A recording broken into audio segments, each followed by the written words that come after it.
Selamlar herkese. İyi olduğunuzu varsayıyorum arkadaşlar. Hayatınızda her şeyin yolunda olmasını diliyorum. Uzun zamandır anahtar açılımı yapmıyordum sizlere.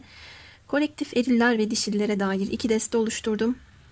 Bugün partnerinizi ve kendinizi daha iyi anlayabilmeniz için, yaşadığınız ilişkideki süreci daha iyi değerlendirip durumları oturtabilmeniz için sizlere bir meditasyon açılımı yapacağım. Dişil arkadaşlarım için belirlediğim deste turuncu deste, eril arkadaşlarım için de kahverengi deste. Herkes kendi destesini dinleyebilir, kendini anlamak, belki yolunu çizmek, belki hangi durumun içinde olduğunu anlamak açısından ya da partnerininkini dinleyebilir. Önce dişillerden başlıyorum. Video zamansız. Siz bu videolara ne zaman tıklarsanız o zamanla uyumlanmanızı niyet ediyorum. Çünkü daha kanalımı yeni keşfedenler var. Ne yazık ki, ne yazık ki, ne yazık ki. 5 yıldır buradayım ama daha yeni keşfeden var. Çok üzücü bence. Çok şey kaçırdınız. 5 yıl önceki videoları inip izleyin.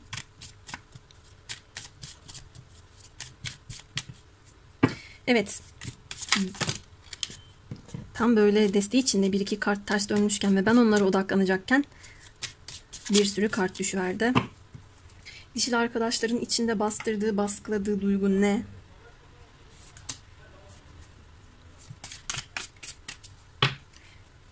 Sezinsel yanlarında neler var? Mantıksal yanda ne var?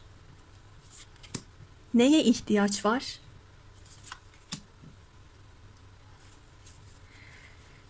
Beden, kalp ve benlik noktası ne söylüyor? Ve farkındalık kısmı. Anahtar şeklimizi verelim.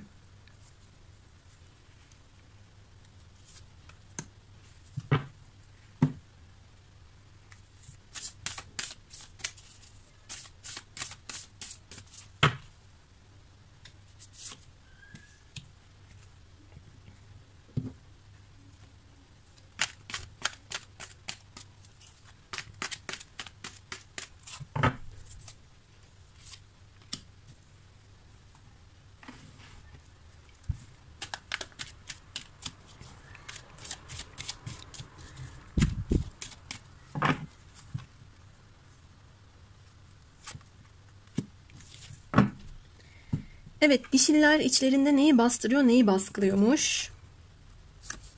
Aşık olmak ve yıkılan kule etkisi. Ay, kalbime bir şey oldu. Of ya.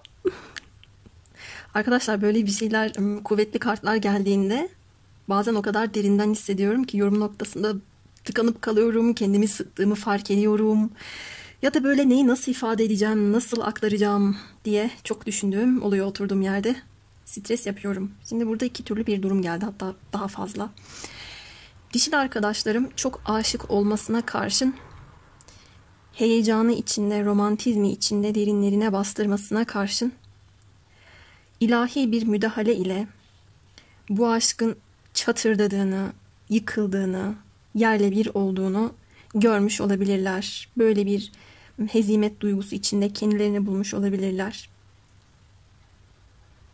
Bu aşkı, bu kendi içindeki duygu durumlarını yıkan bir ilahi müdahale olmasa da sadakatsizlik, aldatma, ihanet gibi bir durumda cereyan etmiş olabilir.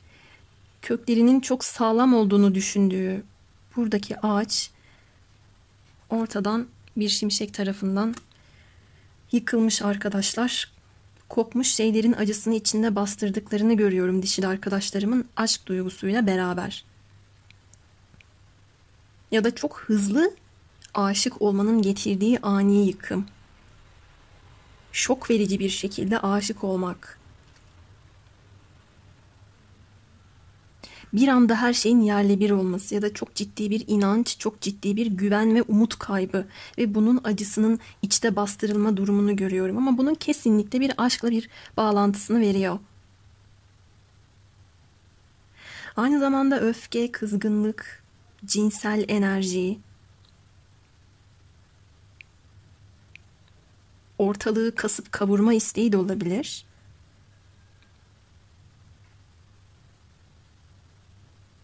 Evet, burada bir Marsiyen enerji çalışıyor. bir öfke, bir kızgınlık patlaması gibi. Bunu dişil arkadaşlarım da aşkından ötürü yapmış olabilir. Bazı şeyleri yıkmış olabilirsiniz ama içinizde hala bir aşk duygusunun olduğunu görüyorum. Benim dikkatimi şey çekti bir yandan. Şu taraftan da yağmur çiseliyor şuraya doğru.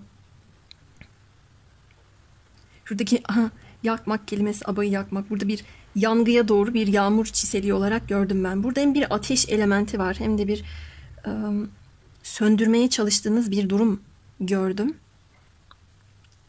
Gözyaşı gibi de algılıyorum.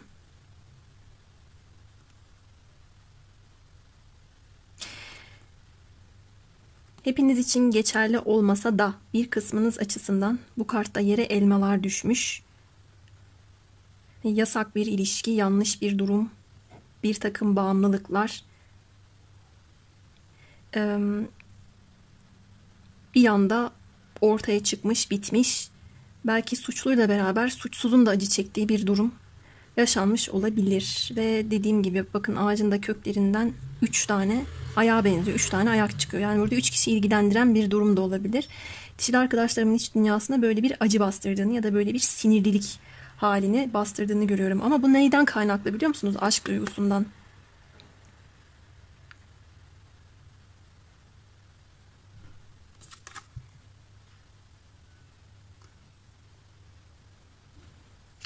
Şuraya bir odaklanıverdim. Şurayı bir şeylere benzeteceğim gibi ya. O kadar dikenli, o kadar keskin odun parçaları söz konusu ki burada çok sivri dilli konuşmalar, öfkeyle kalkıp zararlı oturma, aşkın gözünüzü kör etmesi ya da bir anda deliye dönerek birden bir şey yapmanız gibi bir durum görüyorum ve buna şahit olmuş olan kişiler de olmuş olabilir. Tüm bu duygu durumlarını, tüm bu yaşadığınız şeyleri içinizde de bastırıyor, baskılıyor olduğunuzu görüyorum ben. Ama yıkılması gereken bir şey daha çok ilahi müdahale tarafından yıkılmış. Peki sezinsel... Ay konuşamadım. Ben zaten şunu açar açmaz bir etkileniverdim. Sezinsel ve mantıksal yanımız ne söylüyor bakalım. İmparatoriçe, Değnek Kralı.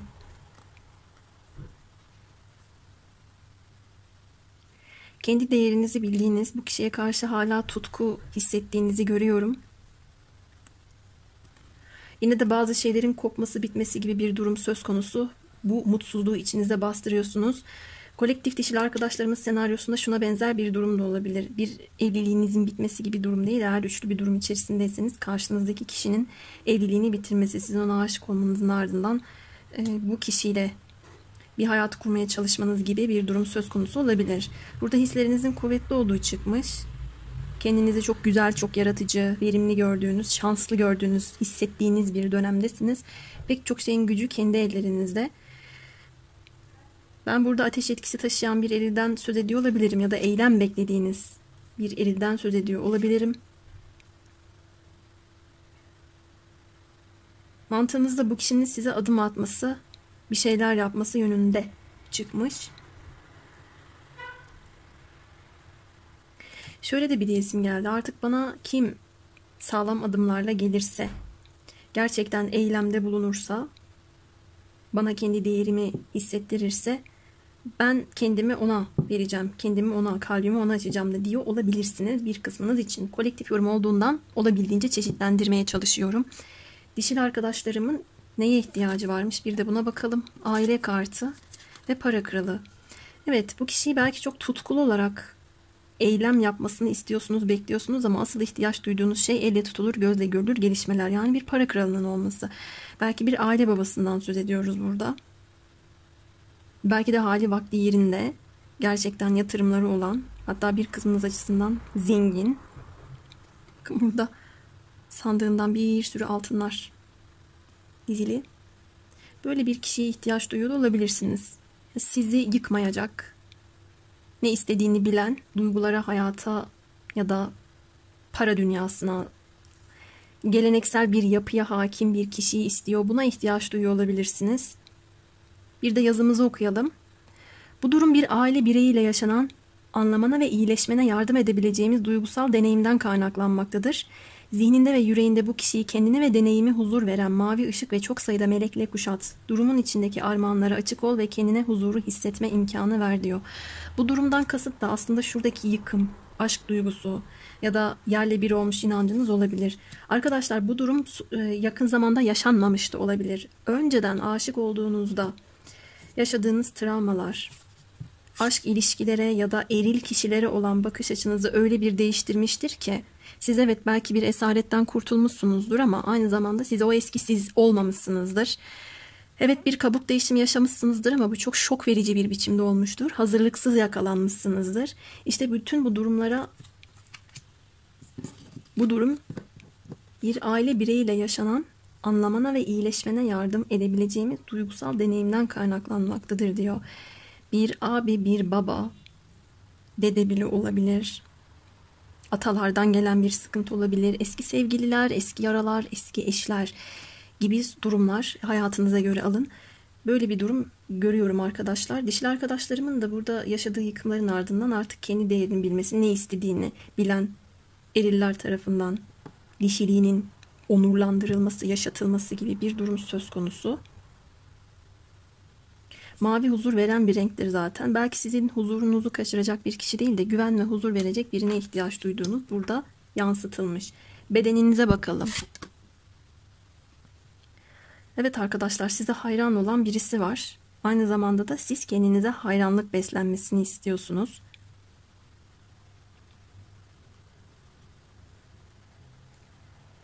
Daha çok karşınızdaki eril için özel olmayı istemek gibi durum algıladım.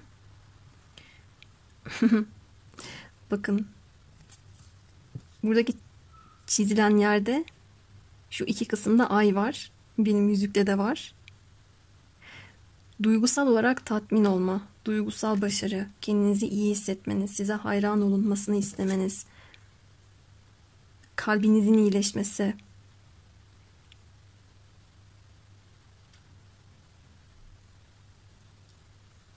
Yeşil temasına da çok dikkat ettim. Kalp çakrası olarak az önce onu yorumladım. Beden noktasında. Affetme, bağışlayıcılık, kendinizi sevgiye açmanız, hazır hissetmeniz, geçmiş kalıpları serbest bırakmanız, buna benzer durumlar söz konusu olabilir. Beden noktasına yüz bölgeniz ve göğüs bölgeniz gelmiş arkadaşlar.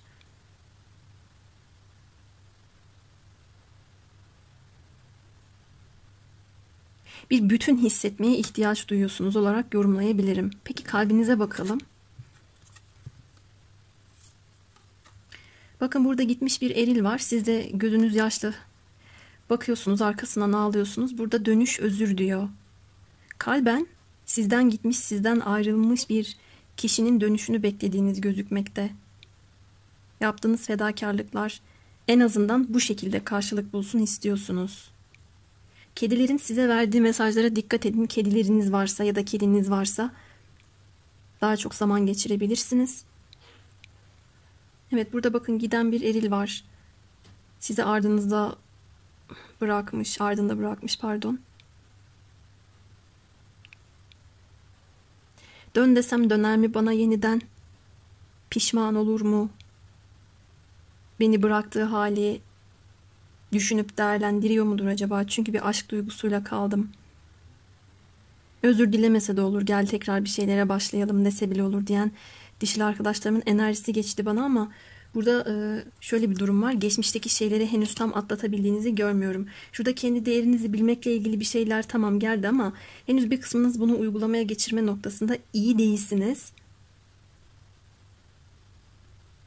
Daha çok ihtiyaç duyduğunuz yaraların iyileştirilmesi ya da hala eski noktaya odaklanıp baktığınız kısım gözüküyor. Burada birçok dişil arkadaşım için bu arada iki kısmet olabilir. Benim dikkatimi çeken şey giden kişinin ateş enerjisi olan kişi. Ama sizin ihtiyaç duyduğunuz toprak etkisinde. Daha sağlam, daha istikrarlı, daha güvenilir, ayaklarının yere daha sağlam bastığı. Bir anda öyle değnek kralı gibi gaza gelip kendisini gaza getirip de sonra belki de bencilce hareket etmeyen birisi olmalı diyor. Şunu da hissettim. Tamam benim ihtiyacım olan evet böyle birisi ama o da bana dönerse onu da değerlendirme altına alırım diyen bazı dişil arkadaşlarımı da hissettim. Çünkü hala o aşk duygusuyla kala kalmışsınız gibi duruyor. Peki benlik noktanıza bakalım. Unutamama. Bakın hala geriye dönüp bakıyorsunuz. Tekrar tekrar yaşanan olaylar var. Değerlendirme yapıyorsunuz. Unutamıyorsunuz. Sadece gömmeye ya da halının altına süpürmeye çalışıyorsunuz ama o tekrardan bir şekilde çıkıyor. Sizi huzursuz ediyor. Benlik noktanızda da kendinizi tekrar, özellikle de zihninizi tekrar şarj etmeniz gerekmekte. Bir molaya, bir dinlenmeye ihtiyacınızın olduğunu görüyorum.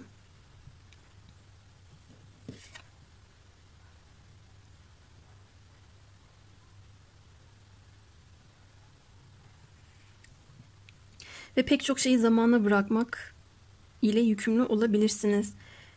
Burada büyüttüğünüz o kocaman ağaç, evet, bir yanda yıkılmış, gövdesinden kopmuş, ayrılmış ama önünüzde karların içinde çıkmış minik minik ağaçlar var. Bakın 5 tane. Ama siz oraya bakmıyorsunuz. Hala o yıkılmış olan ağaca bakıyorsunuz.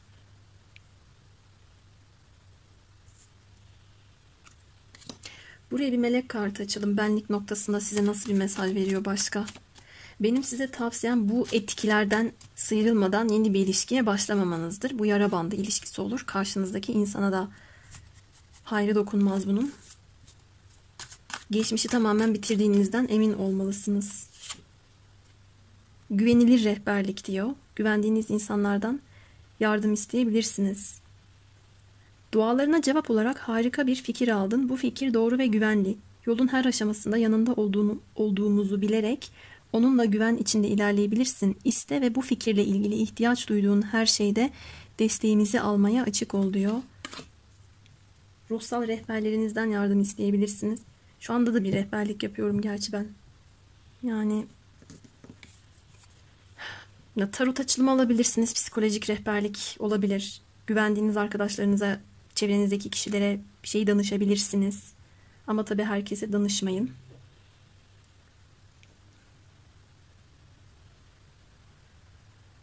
Bir geriye çekilip bir düşünün, bir iç hesaplaşma yapın. Benlik noktasında neye ihtiyaç duyduğunuzla ilgili şeyler madde madde düşecektir. Sorgulayın, sorgulama yapın arkadaşlar.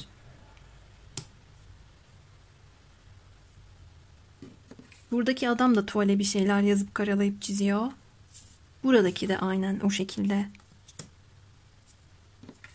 Siz karşınızdaki insanı zamanında çok beslemiş, yaratıcılık katmış olabilirsiniz. Kendinizle ilgili olan durumu da biraz değerlendirme altına alın. Ya da şöyle, ben ona çok fazla iyilik yapmıştım, çok fazla bir şeyler sunmuştum. Hiçbir şekilde karşılığı bana gelmedi diye hala geriye baktığınızda görüyorum. Ama bu sizin kendi iç dünyanızdaki, benlik noktanızdaki bir durumu tetikliyor. Gelip de bu kişinin tekrar size güven aşılaması, sizin güveninizi kazanması, inancınızı tazelemesi, yeniden umut vermesiyle ilgili bir durumu bekliyorsunuz gibime geldi. Ay arkadaşlar, bunu herkes kendisi yapabilir. Genelde de ben şunu gözlemledim. Dişil arkadaşlarım kendisini daha iyi şifalandırabiliyor.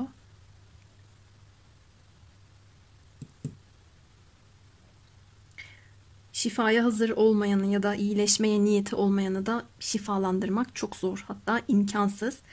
Bu yüzden yeşil arkadaşlarım, benlik noktanızda olabildiğince kendinizi şarj etmeniz gerekiyor. Ya da yazı yazmanız, resim yapmanız, bir şekilde içinizdeki o duygu durumlarını aktarmanız, akıtmanız lazım da diyebilirim. Bakalım neyin farkında olacaksınız. Burada el birliğiyle bir şeyler ekmek ve emek vermek. Bu ektiğiniz tohumların meyve verdiğini, büyüdüğünü görmeniz, çaba sarf etmeniz var. Burada bir ortaklık teması var arkadaşlar. Tek başına bir şeyler oluşturmaya çalışan bir insan yok. İkisi de el birliğiyle bir durumu büyütüyor. Bir ilişkiyi büyütüyor. Çocuk sahibi, çocuk gibi de algıladım şunu. Şurada bir aile. Gerçekten bakın şuradaki, neyi bu, fasulye mi? Şunu bir göbek bağı olarak değerlendirdim. Bebek olabilir yani. Kendi geleceğinizi kiminle daha verimli, daha güvenilir kurabilirsiniz? Kendi geleceğinizi kurarken kimden daha emin olabilirsiniz? İki kişi arasında kalıp doğruyu seçmenizle ilgili olan bir süreçte sizi bekliyor arkadaşlar. Burada açık görüşlü olmanız ve her şeyi artısıyla eksisiyle değerlendirip bir karar almanızla ilgili önümüzdeki günlerde bir gündeminizde olabilir. Kendiniz için doğru olanı seçmenize dair bir mesaj geldi. Evet, dişil arkadaşlarımın böyleydi. Daha çok ayrılmış olanlar, boşanmış olanlar, iki kişi arasında kalmış ve hala geçmişe dönmek isteyen dişil arkadaşlarıma dair bir mesajı daha fazla gördük. Şimdi eril arkadaşlarıma geliyorum. Şu melek kartlarını yeniden koyayım ve şunu, diğerlerine ihtiyacımız yok. Kullanmayacağız zaten. Bakalım durum erillerde nasıl?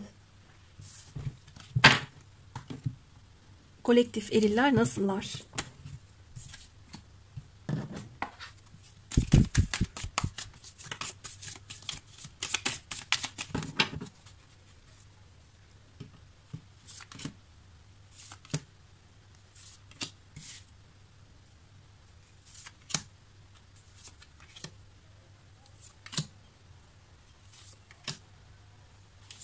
Hep enerjiyi şu kısımdan aldım.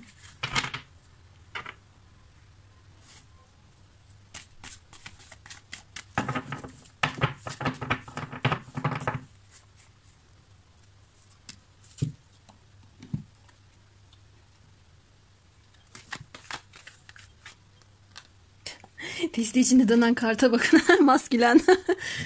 Tam erillerin okumasındayız. Bir anda gözüme ilişti orada beyaz beyaz.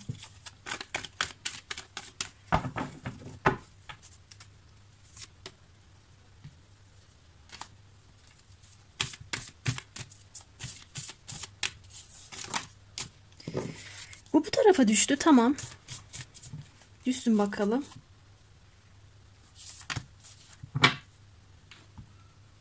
Eriller iç dünyasında neleri bastırıyor, neleri baskılıyor. Haydi başlayalım. Değnek üçlüsü ve engellenmiş olmak. Klasik tarot kartında arkadaşlar. Bir adam böyle uzaklara doğru, gemilerin olduğu yere doğru bakar. Denizli bir şehri verir bize bu kart. Denizli bir şehirden ya da denizli bir şehirde yaşayan birine böyle bakıyor. Belki ardından baka kalmış, belki engellenmiş. Bir blokaj durumu söz konusu ve mesafeler olabilir, uzaklıklar olabilir. Uzaktan baktığı bir kişiyle ilgili olan bir meseleyi iç dünyasına bastırdığını görüyorum erillerin. Burada elde edememe, bağlılıklar, blokaj, yetersizlik, mesafeler yazıyor. Çok küçük olduğu için okuyamayabilirsiniz. Ben okuyayım. Tüm bu duygu durumlarını iç dünyalarında bastırıyor olabilirler. Engellenmiş olmak derken de burada iletişim açısından da söz konusu olabilir. Az önce dişil arkadaşlarıma yıkılan kule gelmişti, 16 numarası o kartın. Bakın burada da 16. Anladığım kadarıyla bazı dişil arkadaşlar bir şeyleri sonlandırmışlar, bitirmişler. 3 tane harfine dikkat ettim. Hatta içinde de var. 4.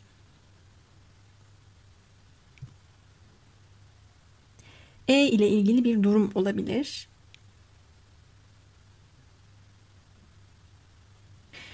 Burada bir dişil var. Pılını pırtasını toplamış. Bir sürü sandığı, valizi, eşyaları var arkadaşlar ve şurada geçen arabaya, faytona el sallıyor, mendilini sallıyor, bir dikkat etmek istiyor ve burada bakın tabelalar var ve tabelalarda hiçbir şey yazmıyor. Yer, yön, isim, hiçbir şey yok. Bu kadın dişil yolunu kaybetmiş ya da bir yere gidiyor gibi. Buradaki eril ise bu kişinin olduğu yere henüz gelmemiş. Burada değişik bir senaryo var gibi.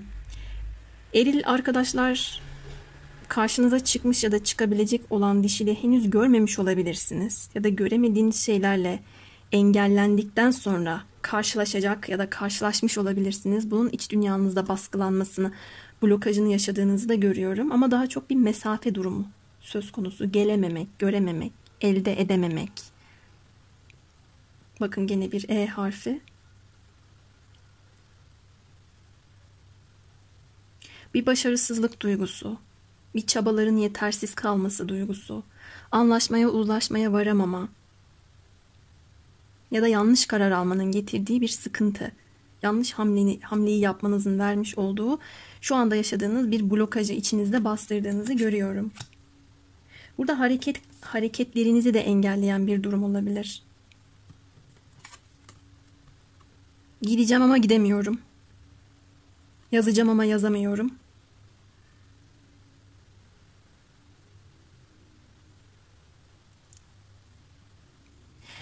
Bu iki tabela da sizin iki seçenek arasında kaldığınızı ve yanlış bir şeyi tercih ettiğinizi gösteriyor da olabilir.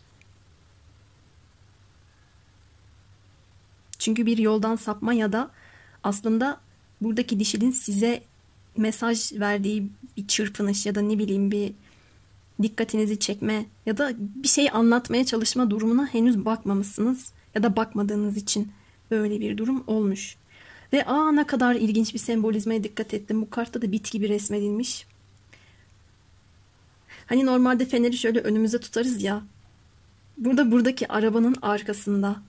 Yani buradaki erilin önünde değil. Önünü aydınlatmıyor. Eriller önünü göremiyor. O lamba, o meşale, o ışık arabanın arkasında. Arkayı aydınlatıyor biri. Erillerin kendi geçmişiyle ilgili aydınlanmış bir durum olabilir. Ama oradan ayrılıyorlar. Bakın yeniye doğru yol alıyorlar. Yeni bir tarafa doğru.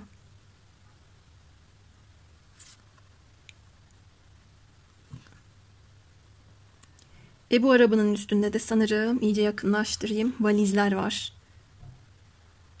Bir yük taşıyor eril arabasında. İç dünyasında. Geçmişin yükü.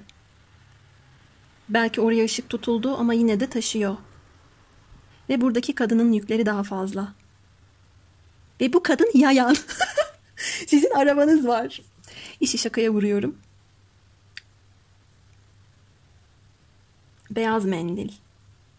Saflığı temsil edebilir. Barışmayı temsil edebilir. Zarafeti temsil edebilir. Şurada uçuşan 2 tane mavi kurdele şapkasındaki kızın boğaz çakrasını, konuşma ihtiyacını temsil edebilir. Buradaki kadın size bir şey anlatmaya çalışmış. Ondan sonra da engeli yemiş olabilirsiniz sevgili eril arkadaşlarım. Üretebildiğim yorumlar bunlar oldu. Şimdi sezinsel ve mantıksal yanınıza bakalım. Kılıç üçlüsü. İşte 3 kişilik bir durum. Ve değnek şövalyesi.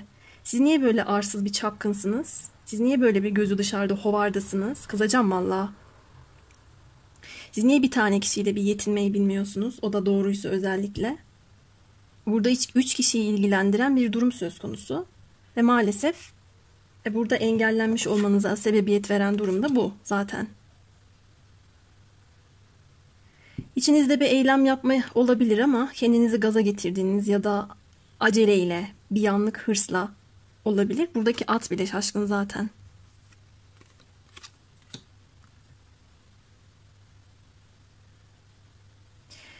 Çok ilginç bir sembolizma. Hem tarak hem kolye kalp şeklinde. Camdan bir kolye. İçinde de saç var. Örgülü bir saç. Sezinsel noktada kalp gelmiş. Saçlarını çok beğendiğiniz bir kadının kalbini kırmış olabilirsiniz. Ya da kendi kalbinizde gizli tuttuğunuz bozulan bir durumun etkisi için şu anda mantığınız savaş veriyor olabilir. Ama daha çok böyle tutkularınızın peşinden gittiğiniz bir savaş gibi geliyor. Ya da bir kalp kırıklığını engellemek ya da buna bir müdahale gibi, acil yardım gibi bir hareketiniz gelmiş. Ama çapkınlık görüyorum. Kendi blokajlarınız var. Neye ihtiyacınız varmış bakalım. Temizlik ve arınma. Aziz kartı. Doğru yoldan şaşmamaya ihtiyacınız var. Dürüst olun. Kendinize de dürüst olun. Vicdansız hareketlerde bulunmayın. Geçmişi temizlemeye ihtiyacınız var. Birilerinden bir şeyler saklayarak güç elde edebildiğinizi falan da düşünmeyin. Tamamen temelli özgür olmak gibi bir durumun başkalarını ya da hayatınızdaki kişiyi ilgilendirmeyen bir durum olduğu yanılgısına da kapılmayın. Öyle bir gaflete de düşmeyin. Aziz kartı bize geleneksel bir ilişkiden, doğruluktan, dürüstlükten ve vicdandan, etik değer yargılardan haber verir. Hangi kapıyı kapatıp hangi kapıyı açtığınızla ilgili şeylere de dikkat edin. Burada geçmişinizle ilgili olan bir durumda temizlenme ve arınma gözüküyor. Ben size dedim ya buradaki meşale lamba arabanın arkasında diye. O geriyi bize gösteriyor. Geride aydınlattığınız bir şey var ya da geride geçmişte çözmeniz gereken bir mevzu var. Ya da varmış çözmemişsiniz. Geç kalmışsınız. Kalp kırmışsınız.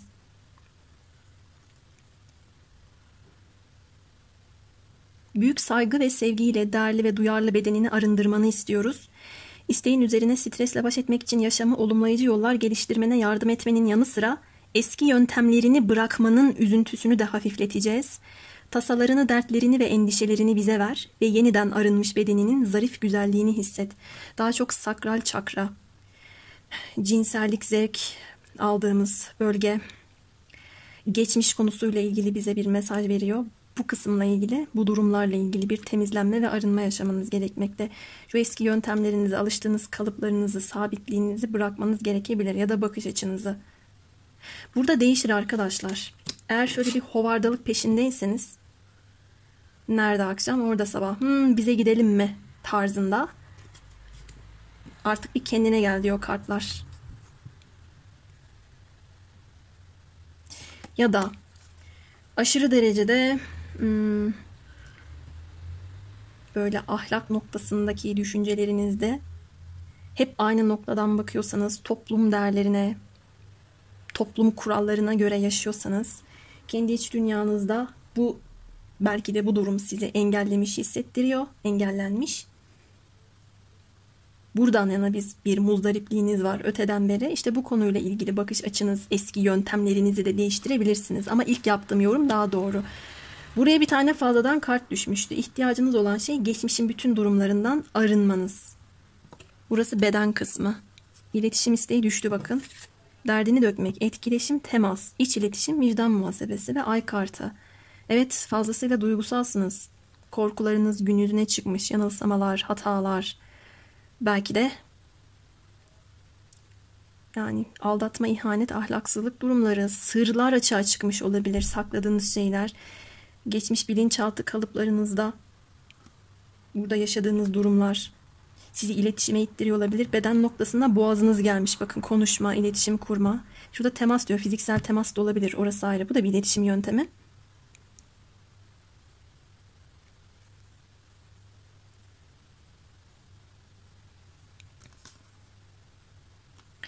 Şu arkada bir kedi var. Dikkat. Kedi mi köpek mi bir bakayım.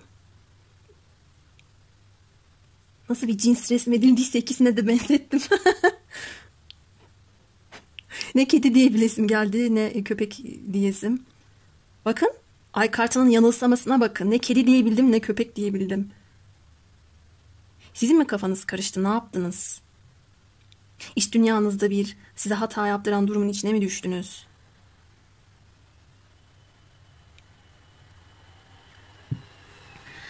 Şu dikkatimi çeken boğaz çakrası demiştim. Bakın kızın şapkasındaki mavilik, iletişim isteği demiştim. Aynı mavi kurdeleyi görüyor musunuz? Arkadan nasıl dolanı vermiş yol boyunca. Ve bu dişi sizi elinize almış arkadaşlar. Siz de böyle şaşırıvermişsiniz. Bence bu dişi sizi engellemiş olabilir. Ya da korktuğunuz başınıza gelmiştir.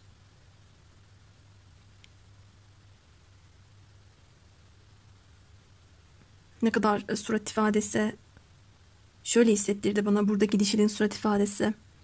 Neyin ne olduğunu hissediyorum ben. İçimdeki karışıklık, içimdeki bulanıklık, illüzyon.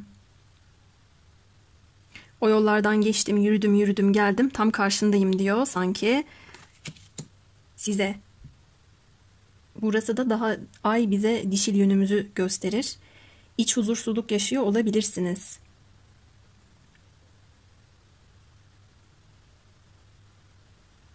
Ayaklarınız bu kişiye gitmek istiyor olabilir. Boğaz bölgenizle kalp bölgeniz arasındaki kısımda bir baskı hissediyor olabilirsiniz. Kendi kendinize konuşuyor olabilirsiniz. Beden noktanızda bu gelmiş arkadaşlar. Zaten ben şurada bakın bu düştü. Şurada demiştim ki iletişimde engellenmek, sosyal medyada engellenmek olabilir demiştim. Nitekim öyle bir durumda kendini gösteriverdi. Peki kalbinize bakalım. Kış. Değnek ikilisi, dişilerin farkındalık kısmında çıkan kart sizde kalbinizde gelmiş bulunmakta. İki kişi arasında kalmış olabilirsiniz. İki değnek var, ip bağlamışsınız. Cambaz gibi durmaya çalışıyorsunuz orada. Bir ayağınız havada. Net bir karar alabildiğiniz ayağınız bu değil. Ya da bu kararınız değil. Sadece bir yere basıyorsunuz şu anda. Kalbiniz kış yeri olmuş olabilir. Bir soğukluk hissediyor olabilirsiniz. Bu dişilerin kalbinde şimşeğin, daha doğrusu dişilerin iç dünyasında bastırdığı durumda gelen şimşeğin çaktığı ağaç olabilir. Bakın gene mavi yeşil renk, kalp çakrası, boğaz çakrası. Kalbinizdeki şeyleri şimdi fırlatıyormuşum. Niye söylemiyorsunuz? Her ne olursa söyleyin. Gerekiyorsa da itiraf edin. Zaten dişiler de bilmiyordu sizin ne haltlar yediğinizi. Ay. Bana bile bir iç çektirdiniz. Sizin duygularınızı ya da geçmişten getirdiğiniz her bir durumu elinize alıp değerlendirmeniz gerekiyor arkadaşlar. Fazla bekleyip durmayın. Atalet halinde kalmayın. İki kişi arasında tam merkezde, burada bakın ipi gelmiş, buradaki kişi tam merkezde duruyor. Kimi seçtiğiniz, ne yapmak istediğiniz, ne yaptığınız, nereye gittiğiniz belli olsun. İki arada bir derede kalma durumundan sıyrılın. Bunu dişili arkadaşlarıma da söyledim. Eğer hala aklınızdaki kişi geçmişteki insandaysa yeni birisine şans vermeyin. Bu yara bandı ilişkisi olur dedim. Size de söylüyorum. Belki geçtiğimiz kış aylarına da işaret ediyordur da daha çok kalbinizde bir kışı yaşama, kalbinizdeki soğukluk ya da o ağacın donması gibi hiçbir şey söyleyemeden, anlatamadan, duygu durumlarınızı yansıtamadan, derdinizi dökemeden ağacın donması gibi de alabiliriz. Fazla atalet halinde kalıp da biraz daha keşfedeyim, biraz daha bakayım, belki benim için daha iyisi vardır tarzındaki durum size çok da hizmet edecek bir durum değil. Fazla beklemenin getirdiği olumsuz sonuçları yaşayabilirsiniz. Gelelim benlik noktanıza. Dişilerin ihtiyaç duyduğu kısım diyebiliriz. Para onusu, aile geldi, köklü aile, istikrar, mutluluk, güven, huzur. Bir tamamlanma. Burada bir sürü kuşak var bakın. Çoluk, çocuk, dede. Güzel bir aile resmedilmiş. Buna ihtiyaç duyuyor da olabilirsiniz. Sahip olduğunuz şeylere odaklanmanız ya da bunları yaratmanızla ilgili bir karar almaya dair de şurada size mesaj veriyor olabilir. Ya da parasal anlamda güçlenmedi diyebiliriz buna.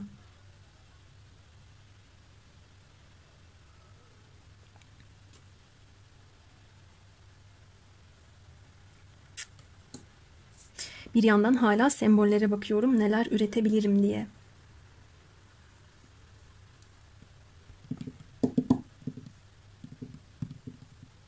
Ben bu para olmusu geldiğinde eril arkadaşlarımın benliğinde bir tamamlanma duygusunu ya da kendilerini daha köklenmiş, daha ait hissettikleri noktanın ciddi bir ilişkiden geçtiğini görüyorum.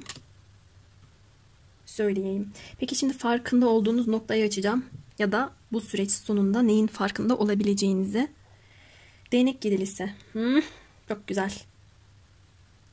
Çabalamayana hiçbir şey yok. Burada bakın mücadele veriyorsunuz ve vermek ile yükümlüsünüz. Kendi sevginizi mi koruyorsunuz? Kendi hakkınızı mı arayıp koruyorsunuz? Seni en fazla ben severim, seni ben hak ediyorum. Seni kimselere kaptırmam deyip var gücünüzle savaş mı veriyorsanız, ne yapıyorsanız yapın. Kendi duygularınızla da yüzleşin.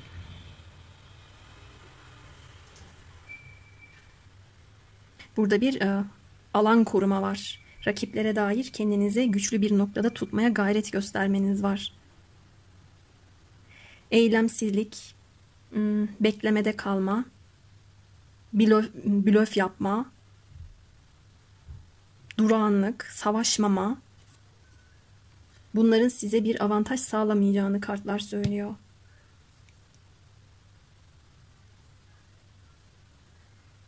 Burada ateş burçlarımız, nadiren az da olsa hava burçlarımız ve bir boğa burcu ve balık burcumuz gelmiş arkadaşlar. Ama gördünüz mü? Burada savaşan bir eril var. Belindeki kırmızı kuşakta kök çakrayı temsil ediyor. Kök çakra bizim kendimize ait hissettiğimiz, ayaklarımızın yere sağlam bastığı bir bölgeyi ya da bir ilişkiyi temsil edebilir. Parayı, güveni, güvenceyi söyler. Bunu korumaya gayret gösteriyor olabilirsiniz. Daha doğrusu bunu yaparsanız eğer çok daha güzel olacak. Bunu yapmazsanız eğer kayıplar yaşayabilirsiniz. Bunu görürsünüz. Eril arkadaşlarımın açılımı da bu şekildeydi. Umarım mesajlar yerine gitmiştir. Umarım herkese güzel bir rehberlik olmuştur. Yorumlarda benimle yaşadığınız hikayenize ya da şu anda bu hikayenin hangi noktasında, hangi evresinde olduğunu paylaşabilirsiniz. Hepsini okuyorum. Hepsi benim için çok değerli. Bazen kalp atmayı unutuyorum arkadaşlar ama. Çünkü şöyle oluyor. Mesela ben bu videoyu yüklüyorum ama 5-6 video öncesindeki şeyler de geliyor. O esnada benim onları da beğeniyorum ama sadece bu video ile ilgili olan duruma odaklanamıyorum. Ona ekstra bir zaman harcamam gerekiyor. Ama okuyorum hepsini. Kalp bırakamasam da bırakmaya gayret göstereceğim. Söz veriyorum. Kalbi çok önemseyen arkadaşlar var çünkü. Kendinize çok iyi bakın. Bir sonraki videolarda görüşmek üzere.